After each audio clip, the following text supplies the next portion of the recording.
Hola, ¿qué tal estáis? Espero que muy bien. Bienvenidos a vuestro canal Espiritualidad Práctica. Continuamos con el último vídeo sobre la travesía del pueblo de Israel por el desierto del Sinaí hacia la tierra prometida. Hasta ahora hemos visto cómo durante esta dura travesía Dios pone a prueba al pueblo de Israel para refinarlo, para que demuestre su confianza en Dios, su fe. Pero el pueblo se quejaba continuamente, quería volver a Egipto y no confiaba en que Dios fuera a darles la victoria sobre los habitantes de Canaán, hombres de tamaño extraordinario que devoraban a los habitantes de esa tierra, según nos dice el libro de Números capítulo 13, versículo 32. Solo 2 hombres mayores de 20 años, de entre los 603.550 censados para la guerra en el primer censo del libro de Números, Josué y Caleb permanecieron fieles a Dios hasta el final y no murieron, sino que pasaron vivos a la tierra prometida. ¿A quiénes representan hoy en día estos mayores de 20 años censados para la guerra para proteger al pueblo? Eran una muchedumbre mixta que salió de Egipto, compuesta por hebreos y por egipcios que cuando vieron las señales grandiosas que Dios hizo en Egipto, decidieron seguir a Yahvé y salir con el pueblo de Israel. Ellos eran los encargados de proteger al pueblo, defendiéndolo con la ayuda de Dios. ¿A quién correspondería hoy en día ese sector del pueblo de Dios? Los encargados de proteger al pueblo de Dios hoy en día, de ocuparse de las ovejas más débiles, esa labor corresponde a los pastores, las pastoras, los sacerdotes de hoy en día. Una muchedumbre mixta que dice ser el pueblo de Dios, responsables de su protección, de todos estos guías espirituales, entre comillas, que se llaman pastores y sacerdotes, según el relato de Números, solamente una mínima proporción de ellos permanecerá fiel hasta el final. 2 de cada 603.550. Porque el pueblo de Dios en la antigüedad representa y tiene un paralelismo simbólico con el pueblo de Dios en la actualidad. Por eso eran tan importantes detalles como el hecho de hablarle a la roca o golpearla, como veremos más adelante, o el hecho de que solo 2 personas permanecieran fieles hasta el final de entre los que debían proteger al pueblo, porque eran profecías y simbología del Antiguo Testamento que se cumpliría en el futuro. Se cumplió en la antigüedad y volverá a cumplirse en nuestro tiempo, en nuestros días. Si de cada 603.550 pastores y sacerdotes solo permanecen fieles hasta la venida de Cristo 2 de ellos, el número total de ese remanente es muy bajo, luego lo calcularemos. Y es que ellos, los representantes del pueblo de Dios en la tierra, los líderes religiosos, serán refinados con mayor dureza. Existen casi 4 millones de líderes religiosos llamados cristianos en el mundo, de los que más de 3 millones son evangélicos.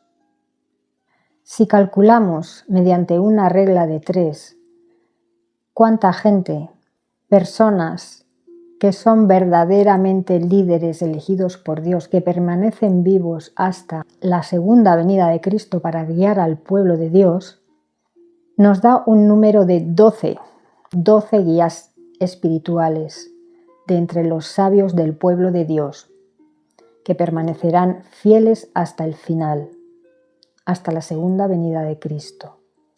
Este remanente de 12 personas guiará a las ovejas durante los juicios de las copas hasta la entrada en la nueva tierra y permanecerán vivos. ¿Por qué es un número tan reducido?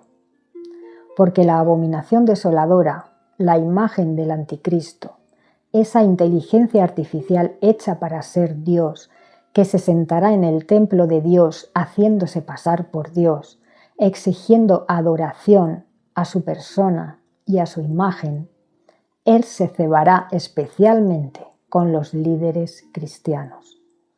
Él hará un pacto con los judíos no mesiánicos y les permitirá construir el tercer templo. A estos la Biblia los llama los que actúan inicuamente contra el pacto, porque no creen en el pacto que Jesús, el Cristo, hizo con su pueblo mediante su preciosa sangre, muriendo crucificado. Pero leamos esto en Daniel 11, 31 al 35. Dice: y ciertamente pondrán en el lugar santísimo, la cosa repugnante que está causando desolación. Se refiere a la colocación en el lugar santísimo del tercer templo de la imagen del anticristo. Esta imagen causará una gran desolación, ya que mandará matar a todo aquel que no la adore de alguna manera, sobre todo a los que no quieren ponerse la marca de la bestia. Sigue diciendo el texto: y a los que actúan inicuamente contra el pacto, a esos judíos no mesiánicos, el anticristo los conducirá a apostasía, al abandono de la fe, mediante palabras melosas, mediante engaños. Y sí, estos judíos no mesiánicos son los que recibirán al anticristo. Ya dijo Jesús en el Evangelio: a mí que vengo en nombre de mi Padre no me recibís, pero si otro viniera en su propio nombre, a ese recibiréis. Se refería al anticristo. Sigue diciendo el texto de Daniel: pero en lo que respecta al pueblo que conoce a su Dios, ellos prevalecerán y actuarán eficazmente. Y tocante a los que tienen perspicacia entre el pueblo, impartirán entendimiento a muchos, y ciertamente se les hará tropezar por espada y por llama, por cautiverio y por saqueo, esto es, por muerte, por tortura, por encarcelamiento y porque serán despojados de todos sus bienes. Pero cuando se les haga tropezar, serán ayudados con un poco de ayuda y muchos ciertamente se unirán a ellos por medio de engaños. Y a algunos que tienen perspicacia se les hará tropezar para que se haga una obra de refinación debido a ellos y para que se haga una limpieza y se haga un emblanquecimiento hasta el tiempo del fin, porque es todavía para el tiempo señalado. ¿Qué quiere decir este texto? Que a los líderes verdaderos, a los sabios, el anticristo los perseguirá y les hará tropezar, los encarcelará, los torturará, los despojará de todos sus bienes, a muchos los asesinará, a la gran mayoría. Por eso solamente quedará un pequeño remanente de 12 personas que guiará a las ovejas durante la gran tribulación y hasta la segunda venida de Cristo. A algunos de estos sabios, el anticristo les ofrecerá la libertad y favor y hasta puestos de autoridad mediante engaños. El anticristo les ofrecerá perdonarles la vida y un buen puesto dirigente a cambio de servir en su nuevo orden. Y muchos cederán y tropezarán, porque ha de hacerse una limpieza, una refinación y un emblanquecimiento de los líderes en el propio pueblo de Dios. Su fe ha de ser probada antes de obtener su galardón, el paso a la tierra prometida, a la nueva tierra. La mayoría de estos líderes verdaderos del pueblo de Dios serán asesinados durante la gran tribulación y resucitarán en la primera resurrección al toque de la séptima trompeta, en la parusía, durante la presencia de Cristo en las nubes. y reinarán con él durante el reinado milenial de Cristo en la tierra. Ellos vendrán con Cristo, su esposo, en su segunda venida, después de los juicios de las copas, para juzgar a las naciones. Porque habrá naciones que se habrán aliado con el anticristo. Son las naciones representadas por los 10 reyes, que puede ser un número literal o simbólico. Ellos participarán en la batalla de Armagedón junto con el anticristo contra el Mesías y sus ejércitos de ángeles. Pero también habrá naciones que no se habrán aliado con el anticristo, que habrán ayudado al pueblo de Dios durante la gran tribulación en su exilio. Esas personas serán separadas como las ovejas y heredarán la nueva tierra, aunque no tendrán cuerpos glorificados. El anticristo vendrá como pacificador de una tercera guerra mundial, una guerra que iniciará el jinete del caballo blanco, de los 4 jinetes del Apocalipsis. Fijaos en esta imagen.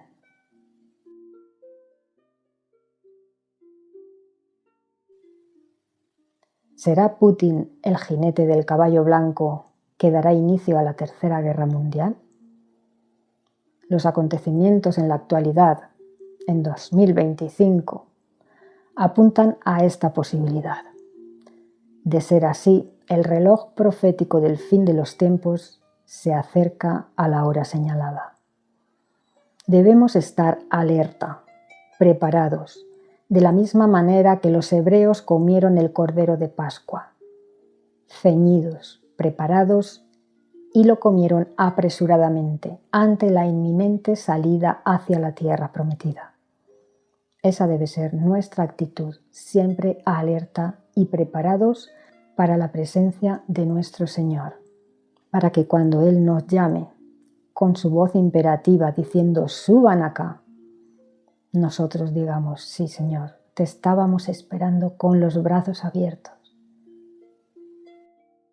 Continuamos con la parte final del éxodo del pueblo de Dios por el desierto del Sinaí hacia la tierra prometida, narrada en el libro de Números capítulos 16 al 21. Durante la travesía por el desierto, hubo varias rebeliones de algunos hombres de fama de entre el pueblo que Dios castigó con dureza. Es el caso de la rebelión de Coré, un levita, junto con 250 hombres del pueblo de Israel para formar parte de la cabeza de la congregación del pueblo. Pero esos 250 no fueron elegidos por Dios, sino por ellos mismos. Dios ya había elegido a través de Moisés a 70 hombres sabios en el capítulo 11 de Números para que ayudaran a Moisés en su trabajo con el pueblo en labores judiciales y de organización. Para ello, quitó parte del Espíritu Santo de Moisés y lo repartió entre estos 70. Pero estos 250 se rebelaron contra la autoridad que ejercían Moisés y Aarón. Entonces Moisés, poniendo siempre a Dios como juez mediante y no a hombres, dijo a Coré y a estos 250 hombres: que cada uno tome su incensario y ofrezca incienso a Yahvé delante del tabernáculo, y él decidirá quién es santo, quién es su elegido. Datán y Abirán se negaron a hacer esto y reprocharon a Moisés que los hubiese sacado de Egipto y cuestionaron el liderazgo de Moisés y Aarón. Cuando Coré y los 250 rebeldes estaban delante de la puerta del tabernáculo, con los incensarios encendidos, la gloria de Yahvé se apareció en forma de humo a toda la asamblea. Y Yahvé dijo a Moisés, Números 16, 21, «Sepárense de en medio de esta asamblea para que los extermine en un instante». Moisés, como siempre, cayó rostro en tierra y pidió a Yahvé que no exterminara a toda la asamblea por el pecado de un solo hombre. Entonces Dios dijo a Moisés, Números 16:24, habla a la asamblea y di, retírense de alrededor de las tiendas de Coré, Datán y Abiram. Entonces ellos se apartaron y la tierra se abrió y se tragó a Coré, a Datán y a Abiram, a sus familias y todas sus pertenencias, incluidas sus tiendas. Después un fuego salió de Yahvé y consumió a los 250 hombres que habían ofrecido incienso, porque ellos no estaban predeterminados para ofrecer incienso, ya que no pertenecían a la tribu de Leví. Entendemos que todo esto Yahvé lo hace a través de su ángel, no lo hace directamente. Esto lo dijo Yahvé en Éxodo 33, del 1 al 3. Dice, y Yahvé dijo a Moisés, anda, sube de aquí, tú y el pueblo que sacaste de la tierra de Egipto, a la tierra de la cual juré a Abraham, Isaac y Jacob, y yo enviaré delante de ti un ángel, y echaré fuera al cananeo, a una tierra que mana leche y miel. Pues yo no subiré en medio de ti, porque eres un pueblo de dura cerviz, para que no te extermine en el camino. A Dios nunca lo ha visto nadie, dijo Jesús, ni siquiera el propio Moisés. En Éxodo 33, 18, Moisés dice a Yahvé, hazme ver tu gloria. Yahvé le contestó, versículo 20, no puedes ver mi rostro, porque ningún hombre puede ver mi rostro y vivir. Así que Yahvé, cuando Moisés estuvo en la cima del monte Sinaí, justo antes de darle por segunda vez las tablas escritas a Moisés con los 10 mandamientos, hizo que Moisés se colocara en un hueco en medio de 2 rocas. Y Yahvé tapó con la palma de su mano el hueco para que Moisés no viera su rostro y no muriera. El versículo 23 dice, después de esto, tengo que quitar la palma de mi mano y realmente verás mi espalda, pero mi rostro no se podrá ver, porque si lo hiciera moriría. Cuando Moisés bajó del monte Sinaí, su rostro emitía rayos de luz, y el pueblo, incluso Aarón, tenían miedo de acercarse a él. Cuando Moisés dejaba de hablar la palabra de Dios, se cubría el rostro con un velo. Este velo simbolizaba el pecado, que separaba al hombre del contacto directo con Dios, al igual que el velo en el santuario separaba el lugar santo del lugar santísimo, representando cómo el pecado original impedía que el hombre acceda a Dios directamente. Y por eso ese velo se rasgó de arriba abajo cuando Cristo murió y limpió nuestros pecados con su preciosa sangre al ser crucificado. Así pues, Moisés se quitaba el velo cuando entraba en el tabernáculo para hablar directamente con Dios y cuando transmitía las palabras de Yahvé al pueblo. El resto del tiempo se cubría el rostro con el velo, hasta que esos rayos dejaron de brillar al cabo del tiempo. El apóstol Pablo habla sobre este tema en 2 Corintios capítulo 3. Volvemos al libro de Números. Después de lo sucedido con Coré, Datán, Abiram y los 250 hombres de la asamblea, como recordatorio para que ningún hombre que no fuese de la prole de Aarón hiciese humear incienso delante del tabernáculo, Yahvé dijo que se fundiesen todos los incensarios de cobre y se hiciese con ellos un revestimiento para el altar de cobre que había en el atrio del tabernáculo. Al día siguiente, el pueblo volvió a rebelarse contra Moisés y Aarón, culpándolos de la muerte de Coré, Datán y Abiram y los 250 hombres de la asamblea. De nuevo Yahvé habló a Moisés y a Aarón delante de la tienda de reunión y les dijo: levántense de en medio de esta asamblea para que extermine a estos en un instante. Moisés dijo a Aarón, Números 16:46, rápido, ve y haz expiación por los pecados del pueblo, porque la indignación ha salido del rostro de Yahvé. Ha comenzado la plaga. Aarón corrió hacia la asamblea con el incensario en la mano y se puso a expiar los pecados del pueblo entre vivos y muertos, porque la plaga había comenzado. La plaga cesó, pero ya habían muerto 14.700 personas. Ya que el pueblo seguía sin reconocer el liderazgo de Moisés y Aarón, Yahvé dijo a Moisés, Números 17:2, habla a los hijos de Israel y toma de ellos una vara por cada casa paterna, 12 varas en total, una por cada tribu de Israel. Y el nombre de Aarón lo escribirás en la vara de Leví.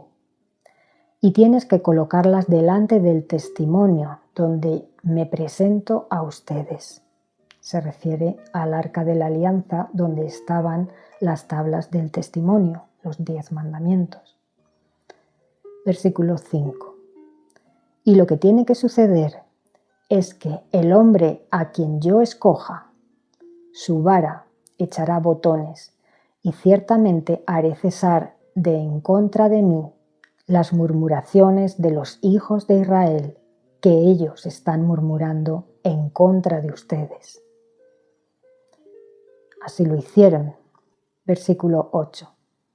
De modo que al día siguiente, cuando Moisés entró en el lugar santísimo, la vara de Aarón para la casa de Leví había brotado y estaba echando botones y flores y produciendo almendras maduras. Versículo 10. Luego Yahvé dijo a Moisés, vuelve a poner la vara de Aarón delante del testimonio, delante de las tablas de la ley, como algo que ha de guardarse como señal para los hijos de la rebeldía, a fin de que cesen sus murmuraciones en contra de mí, para que no mueran. Quiero que os fijéis en un detalle muy importante. ¿Qué había dentro del arca de la alianza?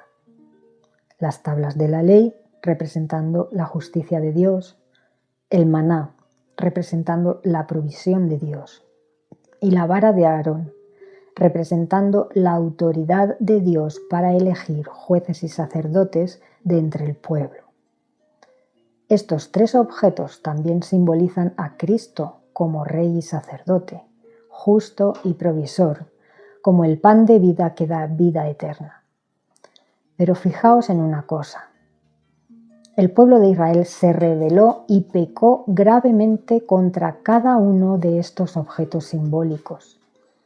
Pecó contra la ley cuando adoraron al becerro de oro, incumpliendo el primero y segundo mandamientos, lo que provocó la ira de Moisés, que rompió las tablas de la ley. También se quejó el pueblo del maná, rechazando la provisión de Dios y pidiendo carne a Moisés, llorando, y que los llevara de vuelta a Egipto. Por último, pecaron contra los elegidos por Dios para dirigir al pueblo en el desierto, Moisés y Aarón, y quisieron elegir ellos mismos a otras personas que los llevarían de vuelta a Egipto. Por eso, una vez al año, el sumo sacerdote echaba con su dedo la sangre del sacrificio expiatorio de los pecados del pueblo sobre el arca de la alianza, donde estaban esos 3 objetos simbólicos, para expiar esos 3 graves pecados del pueblo contra Dios. A su vez, el arca de la alianza simbolizaba la presencia de Dios y el pacto que Dios había hecho con su pueblo. Ese pacto incluía el perdón de pecados, justicia, tierra fértil, provisión y multiplicación de la descendencia de ellos. Ese pacto era la sombra del verdadero pacto a través de la sangre del Mesías, que nos daría vida eterna, verdadera comida, verdadera bebida, no física sino espiritual, verdadera paz, justicia y unidad perfecta en plenitud y amor incondicional infinito, el verdadero gozo de entrar en la gloria de Dios.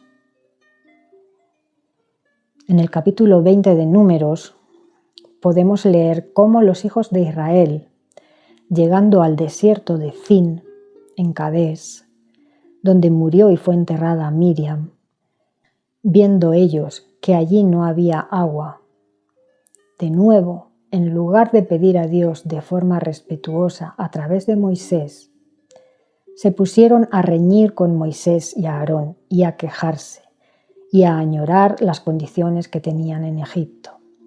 Esto pudiera representar perfectamente que al final de los juicios de las copas, quizás haya un tiempo que no haya comida ni agua y la gente que se ha salvado eche de menos el viejo orden, la vieja tierra y se queje y quiera volver a lo de antes, a la comodidad del viejo orden, sin apreciar que hay un periodo de transición hacia la nueva tierra, que quizás haya unos días duros, pero que la recompensa es una nueva tierra que emana leche y miel. Quizás haya desórdenes, quizás la gente se queje porque unos han entrado a la nueva tierra antes que otros. De hecho, en Mateo 25 así lo explica. Quizás haya rebeliones y quejas incluso de entre los salvos, de entre esas ovejas que han sido salvas. Puede ser otro símil comparativo.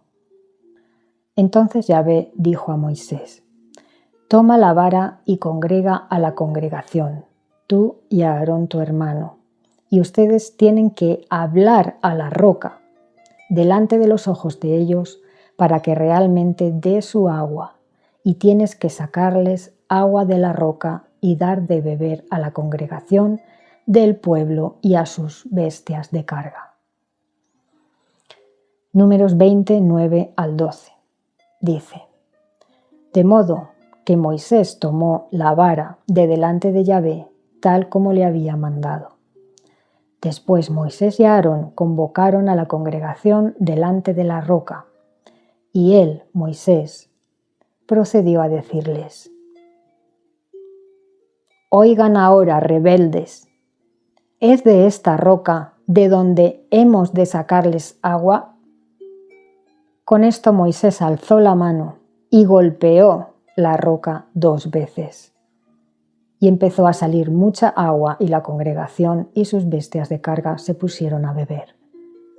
Más tarde, Yahvé dijo a Moisés y a Aarón: porque ustedes no mostraron fe en mí para santificarme delante de los ojos de los hijos de Israel, ustedes no introducirán a esta congregación en la tierra que yo ciertamente les daré a ellos. El primer error que cometieron Moisés y Aarón fue decir que ellos, y no Dios, les sacarían agua de la roca para beber.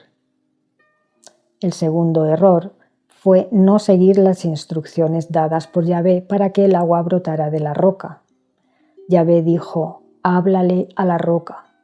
En cambio, Moisés la golpeó 2 veces.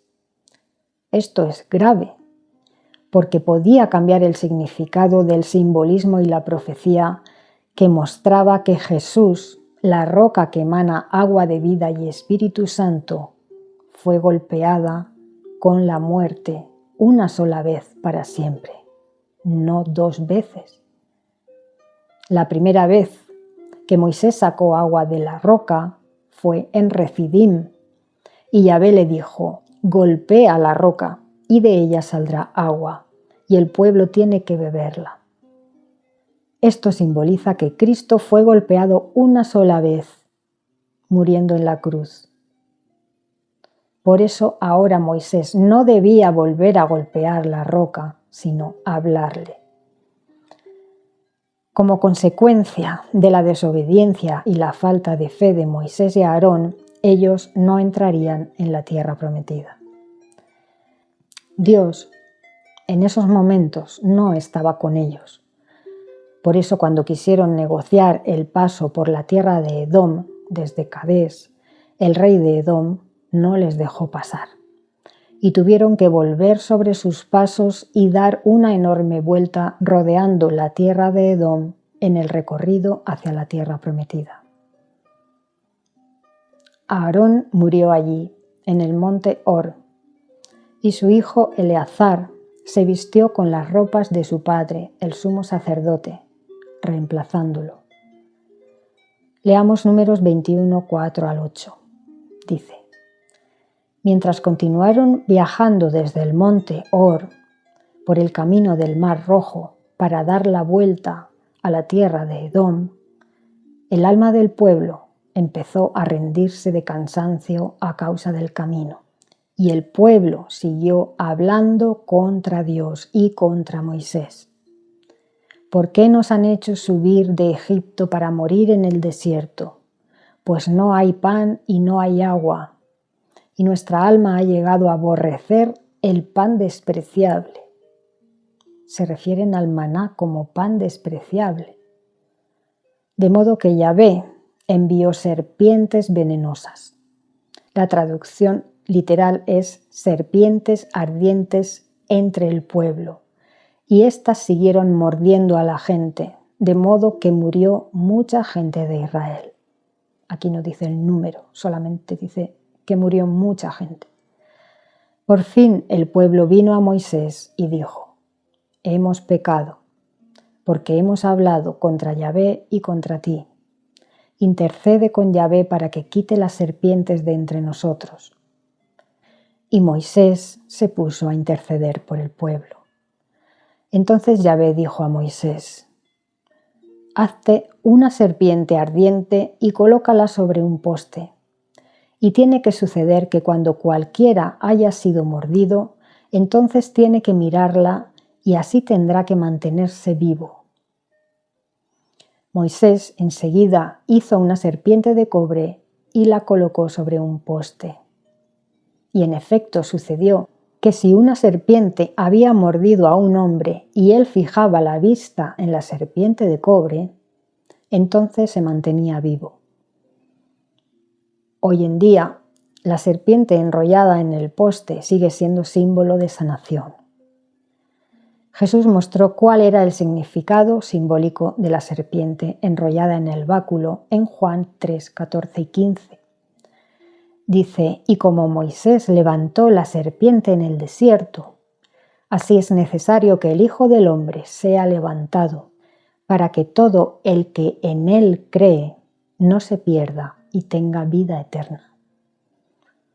El apóstol Pablo, en su segunda carta a los Corintios 5:21, también explica el significado de la serpiente. Dice: Al que no conoció pecado, Cristo, Él, Yahvé, lo hizo pecado por nosotros, para que nosotros llegáramos a ser justicia de Dios por medio de Él. ¿Qué significa, pues, la serpiente? Significa el pecado. Las serpientes que mordieron a la gente que habló contra Dios y contra Moisés mostraron al pueblo que el pecado trae consigo la muerte. Como dice Ezequiel 18:20, el alma que peca, ella misma morirá. Romanos 6:23 dice: porque la paga del pecado es muerte. El simbolismo de la serpiente sobre el madero representa, como dijo Pablo, a Cristo hecho pecado al haber cargado con nuestros pecados. Pero Cristo crucificó nuestros pecados clavándolos en la cruz, una vez para siempre, como Moisés clavó la serpiente de cobre en el mástil. Después de su muerte, Cristo fue levantado y llevado al Padre, cómo Moisés levantó la serpiente en el desierto, para que todo el que mire a Jesús como Mesías con fe en su resurrección tenga vida eterna. Vemos de nuevo cómo el Antiguo Testamento anticipa el plan de Dios de redención para su pueblo a través de Cristo. A través de la redención del pecado que trae muerte, para que así obtengamos vida eterna por gracia, mediante la fe en Cristo y no mediante las obras de la vieja ley.